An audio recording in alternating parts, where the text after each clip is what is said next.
కథలమాలకి స్వాగతం. Hello friends, నేను మీ మల్లికని. ఈరోజు మనం చెప్పుకోబోయే కథ ఏంటో తెలుసా? అది తెలివైన నక్క లోబికాకి. చూసేద్దామా? అది ఒక అందమైన అడవి. అడవిలో ఒక తెలివైన నక్క ఉండేది. ఆ తెలివైన నక్క ఒకరోజు ఎంతో ఆకలేసి అడవిలో ఆహారం కోసం వెతుకుతూ ఉంటుంది.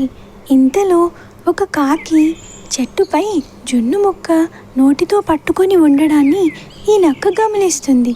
ఎలాగైనా తన దగ్గర నుంచి జున్ను ముక్కని తీసుకొని తన ఆకలిని తీర్చుకోవాలని అనుకుంటుంది. వెంటనే ఆ నక్క కాకి ఉన్న చెట్టు కిందికి వెళ్తుంది. అప్పుడు ఆ తెలివైన నక్క కాకితో ఇలా అంటుంది, కాకి బావా, నువ్వు ఎంతో అందంగా ఉంటావు, ఎంతో చక్కగా పాడతావు, నా కోసం ఒక్కసారి పాడవా అని అడుగుతుంది. అయినా కాకి నక్క మాటలు నమ్మదు.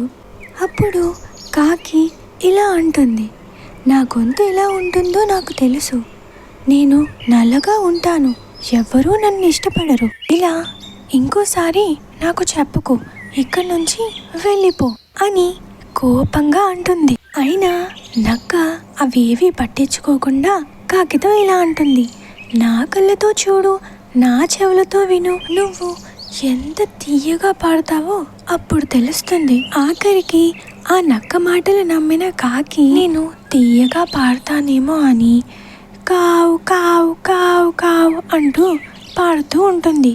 అలా కాకి నోరు తెరిచిన వెంటనే తన నోట్లో ఉన్న జున్ను ముక్క కింద పడుతుంది. అది చూసిన నక్క ఆ జున్ను ముక్కని వెంటనే పట్టుకొని అక్కడి నుండి తుర్రుమని పారిపోతుంది. దూరంగా వెళ్ళి తను సంపాదించుకున్న జున్ను ముక్కను తింటూ తన ఆకలిని తీర్చుకుంటుంది. చూశారు కదా ఫ్రెండ్స్, ఈరోజు మన కథలో నీతి ఏంటంటే, ఎవరైనా మనల్ని పొగిడినప్పుడు పొంగిపోకూడదు. అది ఎంత నిజమో ఎంత అబద్ధమో తెలుసుకోవాలి. కథ నచ్చిందా మరి? అయితే మన ఛానల్కి లైక్, షేర్, సబ్స్క్రైబ్ చేయండి.